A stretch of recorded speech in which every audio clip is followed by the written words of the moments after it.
मीमांसा civil service academy में आपका स्वागत है। ये लेक्चर जो है करंट का है और इसमें हम समझेंगे आरबीआई के द्वारा अभी अध्ययन किया गया है।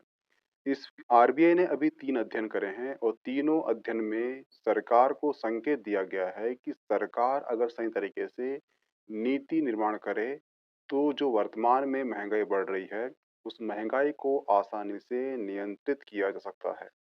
और किसान को भी लाभ उससे पहुंच सकता है और आम जनता को लाभ तो होगा ही होगा। ठीक है। इसमें पहला अध्ययन है कि अगर प्याज की कीमत 1 रुपए बढ़ती है तो किसान को उसमें से मात्र 36 पैसा मिलता है। अगर टमाटर की 1 रुपए कीमत बढ़ती है तो किसान को मात्र उसमें से 33 पैसा मिलता है। अगर आलू की 1 रुपए कीमत बढ़ती है तो उसमें से मात्र किसान को 37 पैसा मिलता है। और ऐसा क्यों होता है? क्योंकि सब्जियां जल्दी खराब हो जाती है या फिर किसान की फसल जल्दी बर्बाद हो जाती है क्योंकि उसके पास भी कोई कोल्ड स्टोरेज नहीं है, उसके पास भी नहीं है और सरकार के पास भी कोई कोल्ड स्टोरेज नहीं है।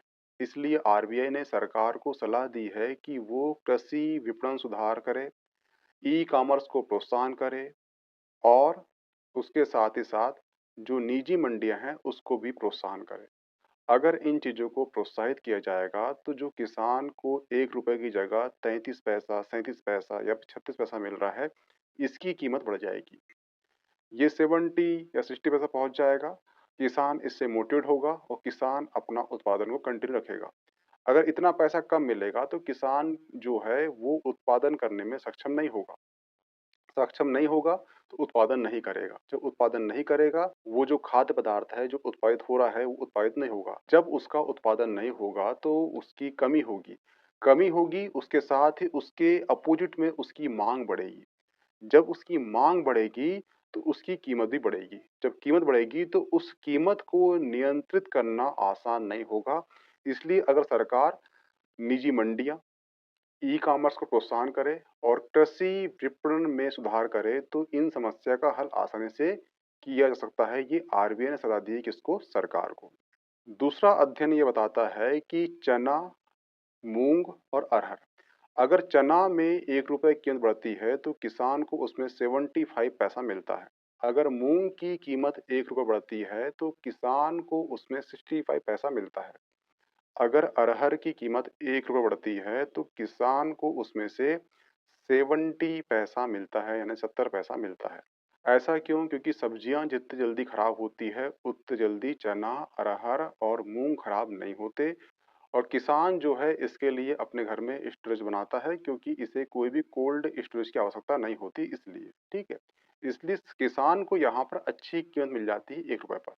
और जो तीसरा अध्ययन है वो बताता है कि जो दूध है, दूध की अगर 1 रुपए कीमत बढ़ती है तो किसान को उसमें 65 से लेकर 70 पैसे तक किसान को उसमें मिलता है। अब सवाल ये उठता है कि सब्जी से जल्दी खराब तो दूध होता है, परंतु यहाँ पे ये चीज़ देखिए आपकी जो डेयरी कोऑपरेटिव संगठन है वो बहुत सशक्त है।